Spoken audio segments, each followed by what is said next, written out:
Paz, irmãos. Amém? Filipenses,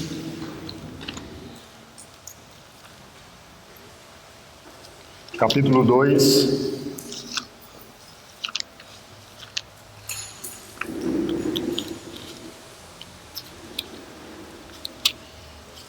Filipenses, capítulo 2, versículo 5 em diante.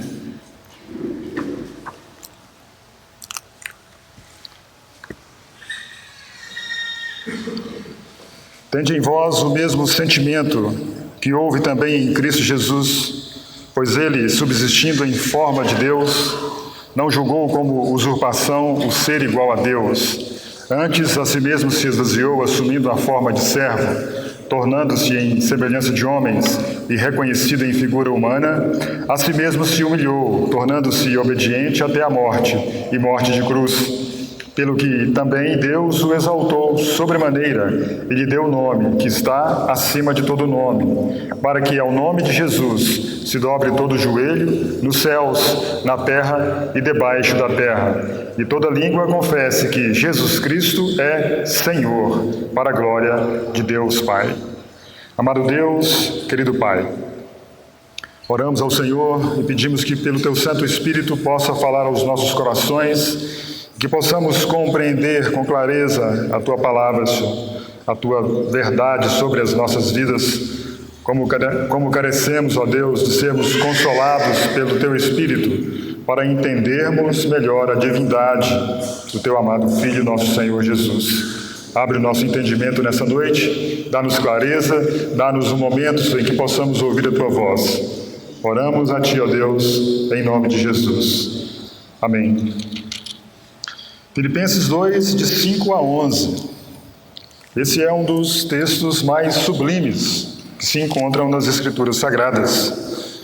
Alguns dizem que se o apóstolo Paulo tivesse escrito somente esses poucos versículos, já valeria a sua vida neste mundo. O fato é que nós temos que contextualizar o porquê do apóstolo ter escrito estes versículos. Nós lembramos que Paulo escreve estes versículos para tratar de um assunto sobre partidarismo, vanglória, contenda, brigas que estavam acontecendo entre os filipenses e que não deve acontecer no meio dos filhos de Deus. Então ele lança a mão, como teólogo que é, como pastor que é, ele lança a mão de doutrina para tratar de um assunto prático no meio dos irmãos. Ele lança a mão, ele aproveita o seu cuidado pastoral para apresentar teologia no meio dos irmãos, no meio dos filipenses. E é dessa forma que Deus usa, então, o seu servo para trazer esse tratado de teologia. O versículo de 5 a 11, ele é tratado nos estudos de teologia sistemática, como a parte da Bíblia que vai nos trazer assuntos a respeito da pessoa de Cristo e da obra de Cristo. Mas o fato é que o apóstolo ele não defende aqui teologia. Ele simplesmente traz verdades. Ele anuncia verdades às quais os filipenses deveriam se apegar. E muito mais nós, nesses dias. O assunto que Paulo trata, que ele coloca diante dos filipenses, então somente é para que nós, se atentarmos para o grande exemplo de Cristo Jesus. Ele começa dizendo, tende em vós o mesmo sentimento que houve também em Cristo Jesus. Ele vai trazer o assunto do modelo, ou o que o Senhor Jesus fez. O Senhor Jesus foi aquele que, olhando a natureza humana, olhando a condição do homem, o estado caído, o estado de pecado, o estado de estar longe de Deus, ele se humilhou, ele se entregou, ele colocou o outro à frente de si. Ele quis salvar o homem, ele quis dar a sua vida pelo homem. O fato é que, como disse Russell Shedd, Existem divórcios no mundo, as pessoas se separam. E 100%, diz ele, de todos os divórcios se dá porque o homem é egoísta, o homem é egocêntrico, o homem ele olha para si mesmo. No caso, o homem como homem e mulher, eles não olham para os direitos dos outros, eles não olham para o cuidado que deve ter com o outro. Então ele afirma estatisticamente 100% dos divórcios é porque o homem, cônjuge, né, homem e mulher, são egoístas, são egocêntricos. Não dão lugar ao outro, não olha, não se coloca no lugar do outro, da posição do outro. Voltemos ao aqui. Então, o contexto, exortação à unidade.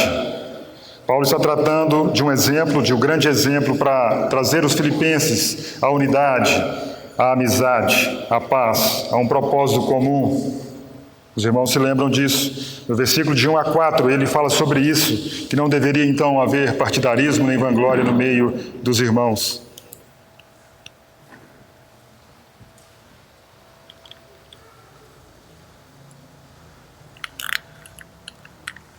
Trocar?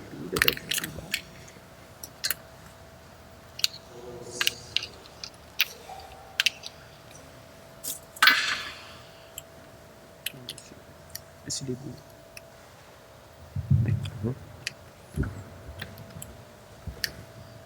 Isso.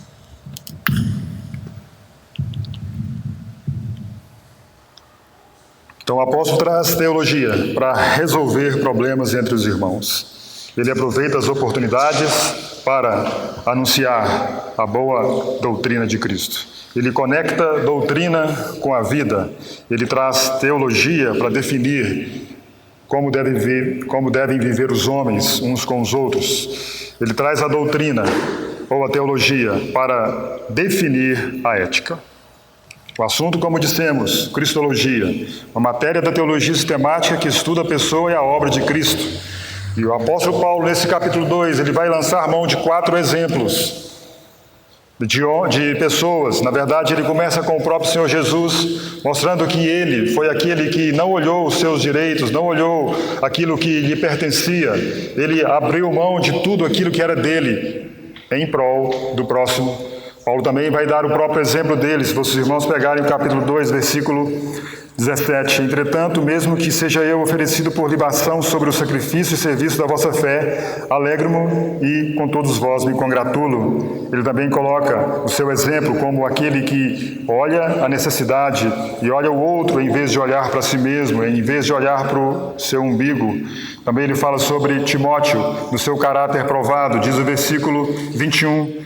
Pois todos eles buscam o que é seu próprio, não o que é de Cristo Jesus. Ele está falando então de Timóteo, que também é um irmão que buscou os interesses dos irmãos. E o versículo 30, ele está falando de Epafrodito, visto que por causa da obra de Cristo chegou ele às portas da morte e se dispôs a dar a própria vida para suprir a vossa carência de socorro para comigo. 4 exemplos: Cristo, o próprio Paulo, Timóteo e Epafrodito. Exemplos de pessoas que não buscaram o seu próprio interesse. Pessoas que olharam os interesses do outro. Como diz F.B. Meyer, existe uma doença do eu. Existe uma religião do eu-ismo ou do me-ismo, que é as pessoas olharem somente para si, para suas necessidades, para aquilo que lhe pertence, o eu, o meu. Mas aqui nós temos os exemplos. E o primeiro exemplo que trataremos essa noite é do próprio Senhor Jesus. Diz o versículo 5, tende em vós o mesmo sentimento que houve também em Cristo Jesus. Interessante também notar que dos versículos 5 ao versículo 11, é um dos textos mais usados da Bíblia para se fazer música, para se fazer hinos, para se cantar a Deus, para se adorar a Deus. Alguns estudiosos dizem que esse texto provavelmente foi um hino que a igreja cristã cantava no início. Provavelmente o apóstolo Paulo compôs esse hino, essa poesia, e os irmãos então cantavam esse hino. Há um outro entendimento que não foi Paulo, que foi Estevão quem o compôs.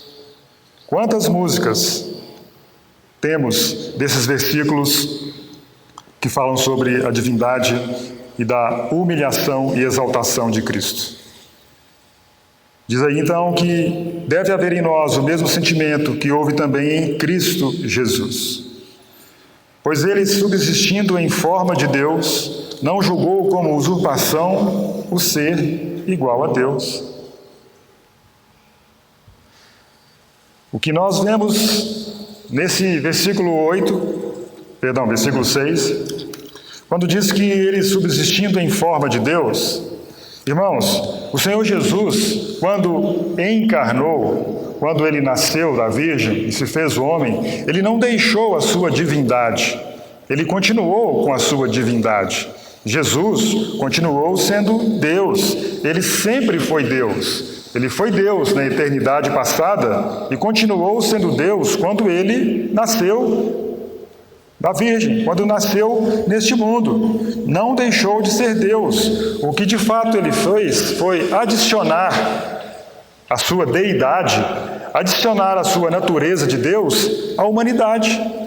Ele era Deus, Deus de Deus.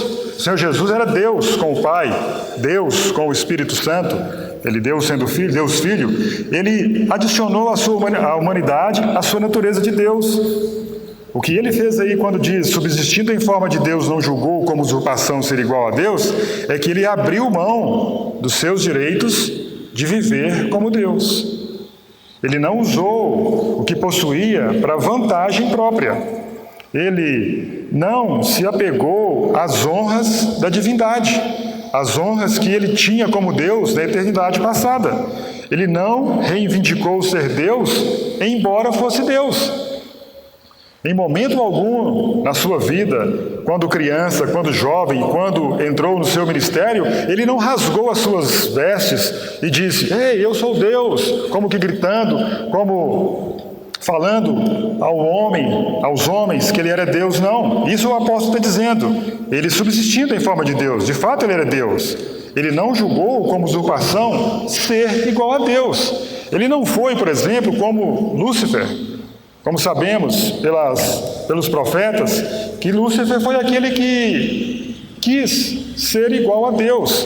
Ou melhor, ele disse, eu sou Deus, na cadeira de Deus me assento. E o profeta diz, você também, de fato você estima o seu coração como sendo um coração de Deus, mas você não é Deus. O Senhor Jesus foi totalmente diferente de Lúcifer. Ele não disse, ele não julgou como usurpação ser igual a Deus, embora sendo Deus. Jesus foi diferente também de Adão e de Eva.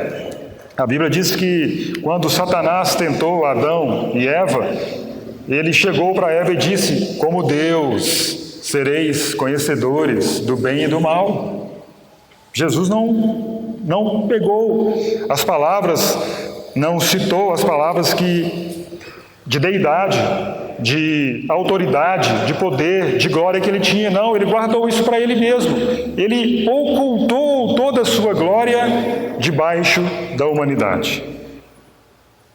Ele guardou tudo o que ele tinha como Deus debaixo da sua humanidade, debaixo da encarnação.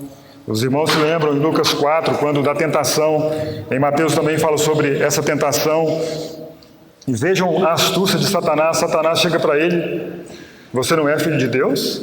2 vezes na tentação, se és filho de Deus,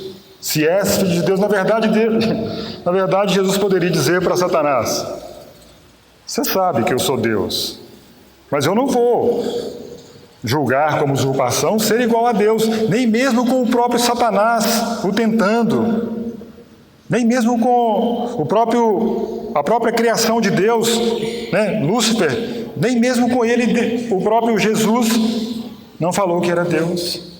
Então o apóstolo está dizendo isso. Ele, subsistindo em forma de Deus, não julgou como usurpação ser igual a Deus. Ele guardou sua glória, deixou a glória encoberta debaixo da encarnação. Imagina se ele tivesse usado, se ele pudesse, na verdade ele poderia, se ele quisesse usar toda a sua divindade, quão diferente seria a história.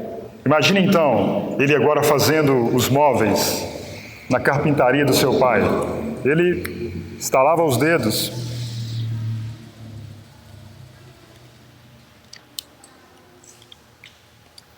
ele estalaria os dedos e sairia uma mesa com 4 cadeiras, um sofá melhor que os do Fabiano, melhor dos que os da Marrabras, das Casas Bahia, com a sua palavra, da divindade que ele tinha, do poder que ele tinha. Imagine como seria diferente o seu ministério, como ele poderia fazer prosperar os negócios na família dele. A família dele e dos seus pais não seriam pobres, como sabemos que eram pobres, porque ofertaram aquilo que a lei dizia das pessoas que não tinham condições de ofertar. Quão diferente seria se ele tivesse feito poder da sua divindade? Não, mas Paulo diz, ele não teve como usurpação o ser igual a Deus. Ele foi o exemplo.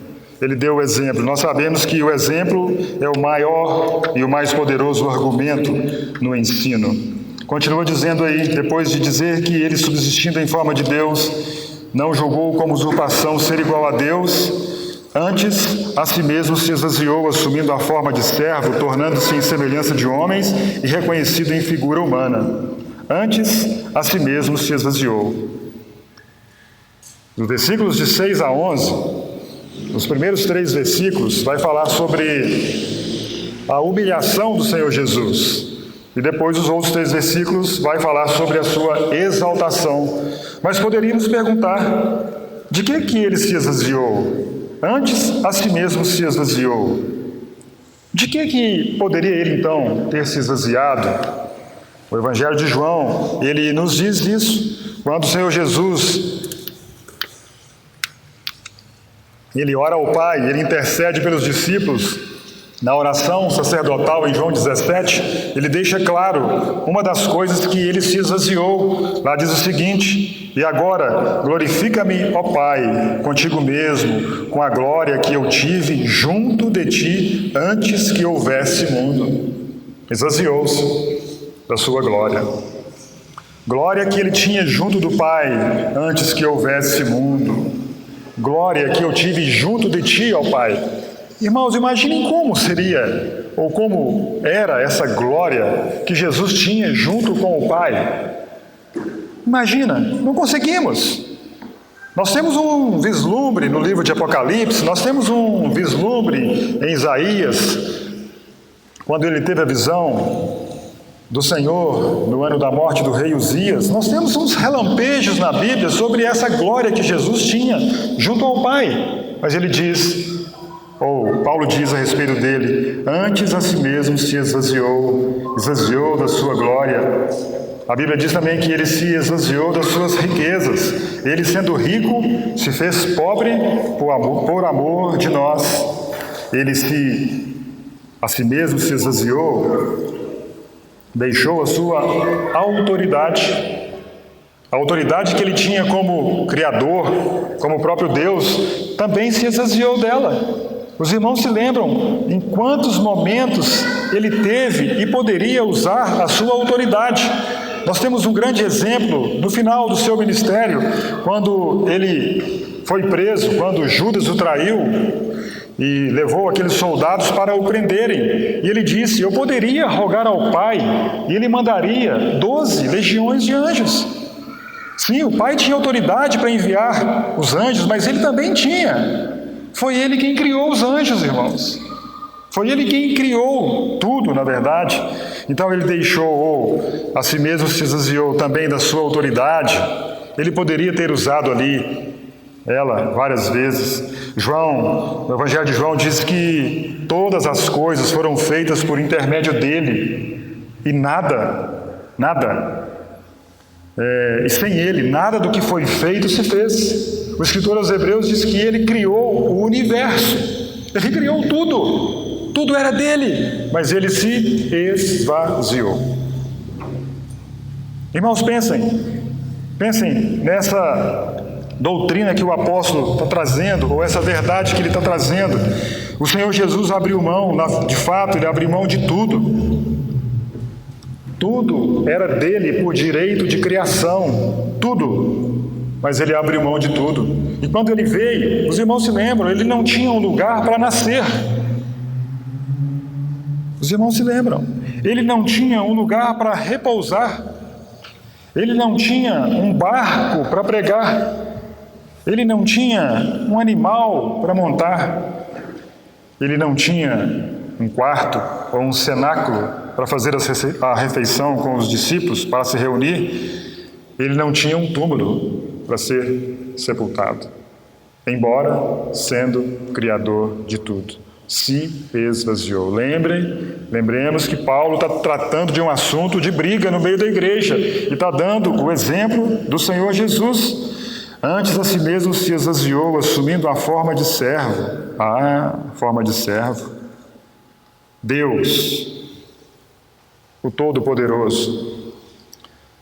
Deus, com toda autoridade, poder, divindade, glória, tudo no seu entorno, e agora se transforma num servo. Assumiu uma forma de servo. O que servo tem? Nada. Servo tem direito? Não tem direito. Servo tem hora de dormir? Não tem. Hora de acordar? Não tem. Deus, servo. Interessante, porque os servos querem ser senhores, os senhores querem ser reis, os reis querem ser Deus, e Deus se tornou servo. Paulo está ensinando, olha, ele se tornou servo, forma de servo, servo de todos, dos ricos, dos pobres, servo dos ignorantes, servos dos sábios, servos dos puros, dos impuros, dos imundos, dos santos. Não fez nenhuma distinção de pessoa, foi servo de todos, foi servo daquele que o traiu, foi servo daquele que o negou. A sua vestimenta era uma toalha, e o seu instrumento era uma bacia, porque ele assumiu uma forma de servo, tornando-se em semelhança de homens.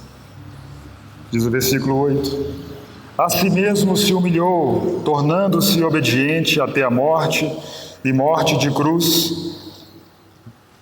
Os irmãos acompanhem. Primeiramente, ele a si mesmo se esvaziou. Agora diz que a si mesmo se humilhou. Vejam vocês que foi ele que se prontificou, foi ele que se colocou, foi ele que se dispôs. A disposição nasceu dele, a intenção era dele, o espírito de servir era dele, de se esvaziar, de se humilhar.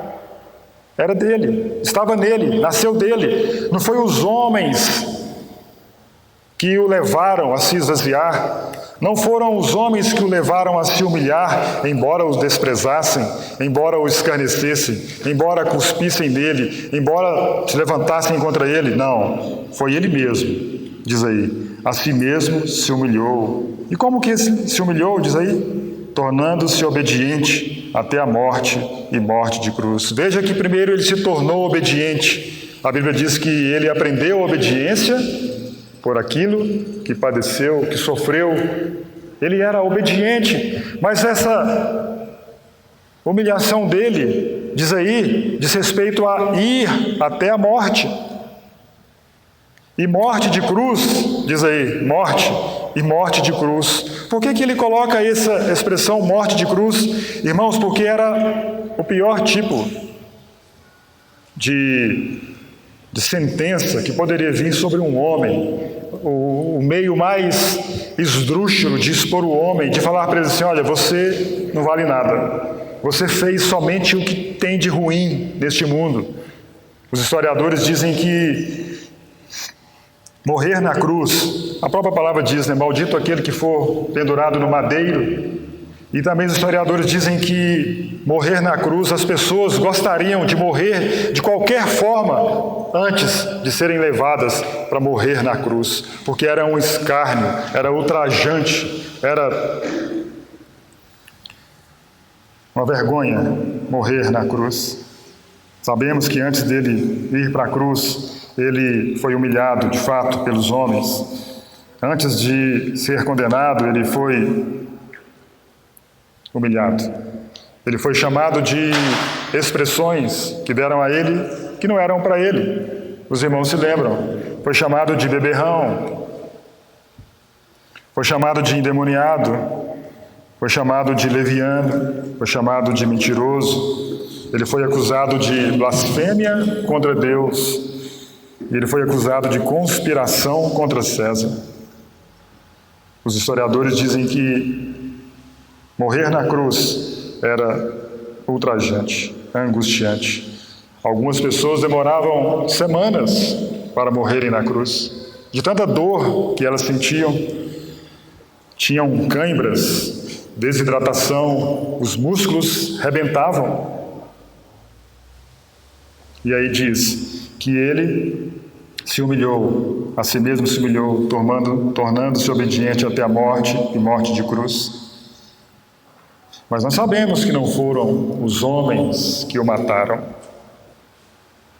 Embora, como diz John Stott escreveu um livro chamado A Cruz de Cristo.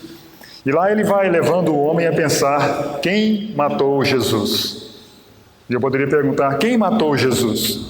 Os saduceus? Os fariseus? O sinédrio? Os romanos? Os judeus que mandaram crucificá-lo? Crucificam. Mas nós sabemos que a morte foi o próprio Deus quem estabeleceu para o seu Filho. Pedro, quando vai defender aquele acontecimento do derramamento do Espírito Santo, ali em Atos capítulo 2, ele diz assim: sendo este entregue pelo determinado desígnio e presciência de Deus. Foi Deus quem o levou à morte. Ele foi humilhado, de fato. Ele a si mesmo se humilhou. Entendam bem, ele foi humilhado pelos homens, mas no aspecto de a si mesmo se humilhar e ir até a morte, foi ele mesmo. Foi da vontade dele. Ninguém o levou até ali. Pedro então fala isso, que foi o desígnio e a presciência de Deus. Versículo 9. Opa, tem alguma coisa interessante acontecendo. Estou vendo sol nesse túmulo, estou vendo luz nessas trevas, pelo que também Deus o exaltou sobremaneira, e lhe deu o nome que está acima de todo nome. Uma recompensa, um fruto daquele que se humilha. O próprio Senhor Jesus foi aquele que pregou que quem a si mesmo se exaltar será humilhado, mas quem se humilhar será exaltado. Eis aí a recompensa que o Pai lhe deu. Vejam que agora mudou a expressão. Pelo que também Deus o exaltou. Ele se, diz o texto aí, ele se esvaziou, ele se humilhou, mas quem o exaltou? Ninguém deve se promover a si mesmo. Veja o que Paulo está colocando no meio dos irmãos, tratando um assunto de contenda, de discórdia, de partidarismo. Foi o próprio Deus quem exaltou o seu Filho, o próprio Deus que colocou ele no lugar de destaque. Diz o texto aí, pelo que também Deus exaltou sobremaneira. Esse exaltar sobremaneira quer dizer que não existe nenhum lugar igual a este. Onde Deus colocou Jesus, não existe nada no mundo, nada criado, onde ele foi colocado, como ele foi exaltado. O próprio Deus o exaltou, foi ele, o próprio Deus. Cristo se humilhou, o Pai o exaltou sobremaneira. Que lugar é esse? Será que Paulo esteve nesse lugar?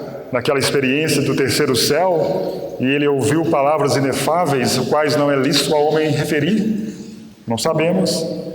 O fato é que Deus, o Pai, o exaltou sobremaneira. Ele deu o nome que está acima de todo nome. Kyrios, ou Curios, é o nome dele, mas eu não vou me deter a essa palavra. O fato é que o nome dele está acima de todo nome. Quando eu era jovem, quando eu converti, eu lembro de um jovem estar com uma camiseta e tinha esse texto escrito, Jesus, o Pai lhe deu um nome que está acima de todo nome. E ali, naquela camiseta, tinha vários nomes, João, José, Maria, Joaquim, Sebastião. E eu falei assim, não deve ter o meu, né? Natal, será que não? Aí ele fala assim, a camiseta dizia, o seu nome, o meu nome, todo nome. Ele deu um nome que está acima de todo nome. Qual o nome que pode ser comparado a este?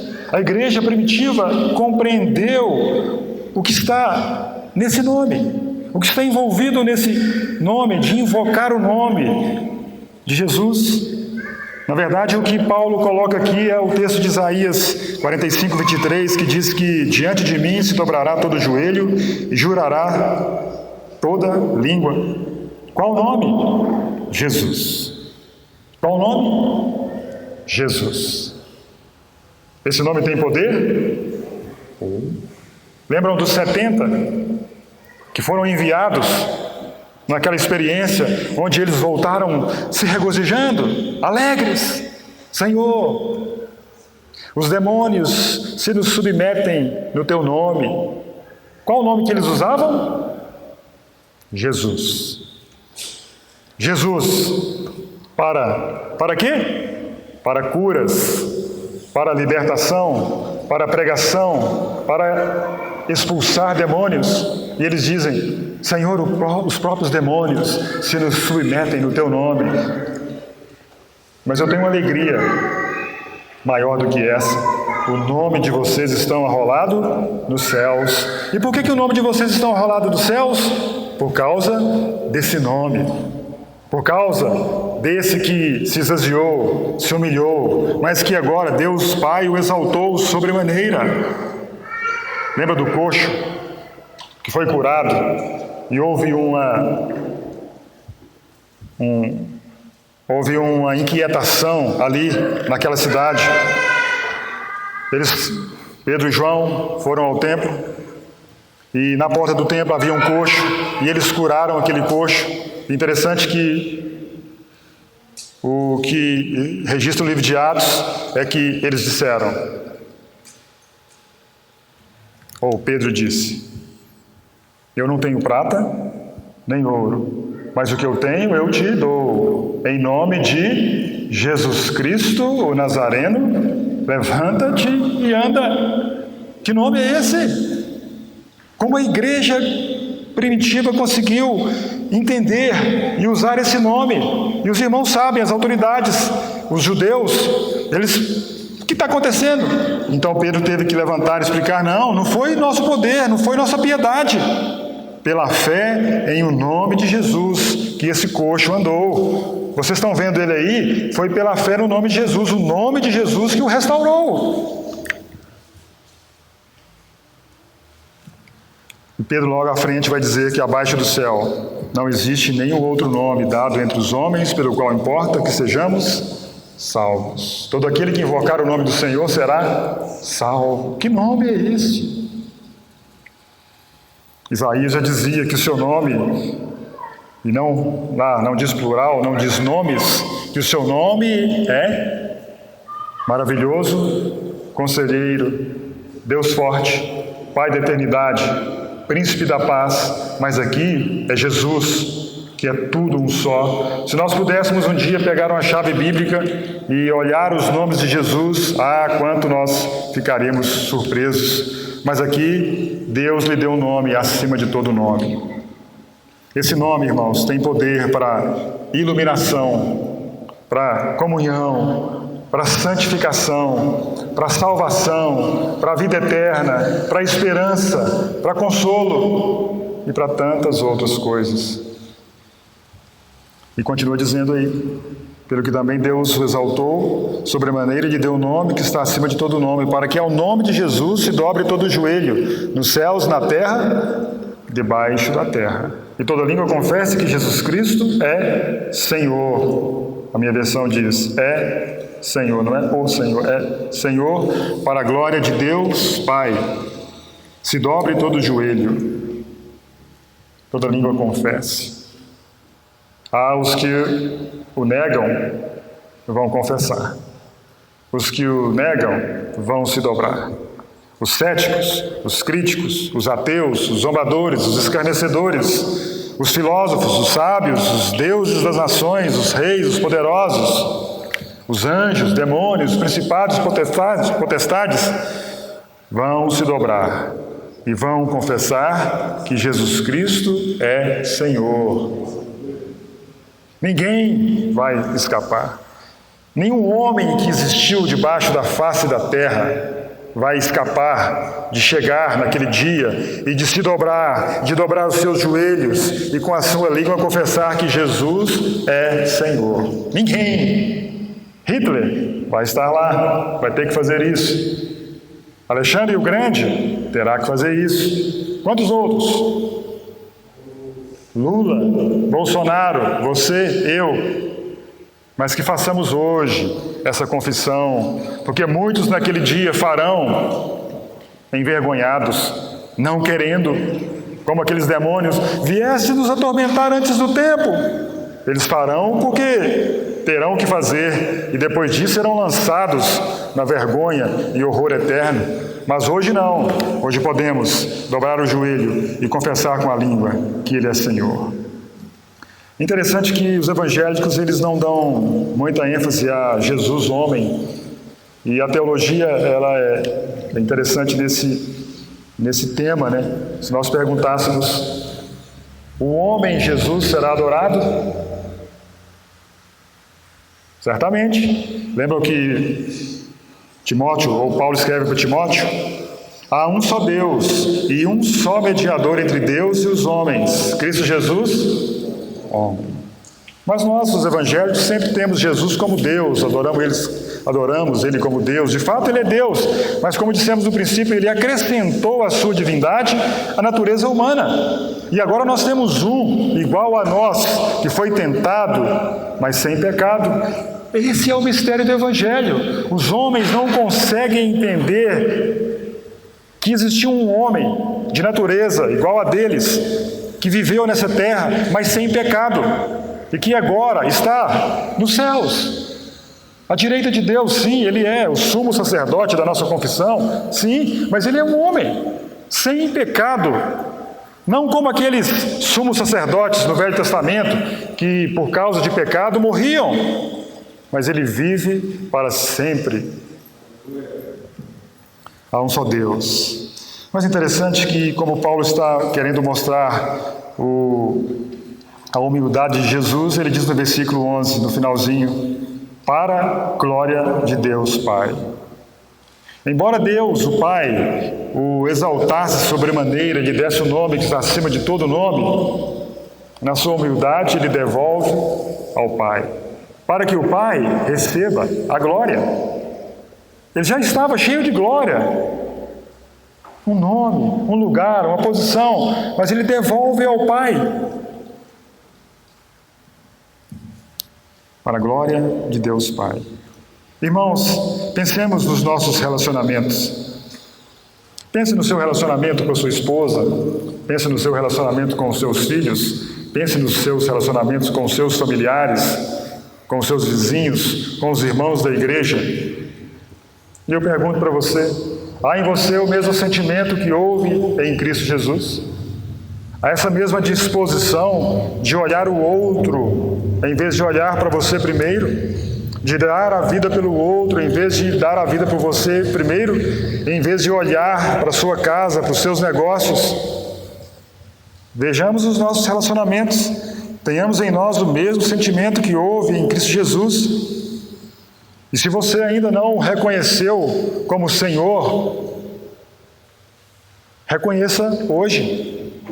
A Bíblia é muito clara que se com a tua boca confessares a Jesus como Senhor e no teu coração creres que Deus ressuscitou dentre os mortos, você será salvo. Faça isso hoje, se você ainda não creu em Jesus. Confesse-o como Senhor e irás estar com Ele no futuro. E a nós que somos crentes, sejamos mais zelosos no uso desse nome. Sejamos mais zelosos no uso desse nome e façamos uso dele. Quantas vezes ficamos introspectivos, com medo disso, com medo daquilo, com medo daquilo outro? Mas a Bíblia é clara, aquele que invocar o nome do Senhor, de Jesus, será salvo. Veja o poder que há nesse nome. O Senhor Jesus foi aquele que disse: onde estiverem 2 ou 3 reunidos em meu nome.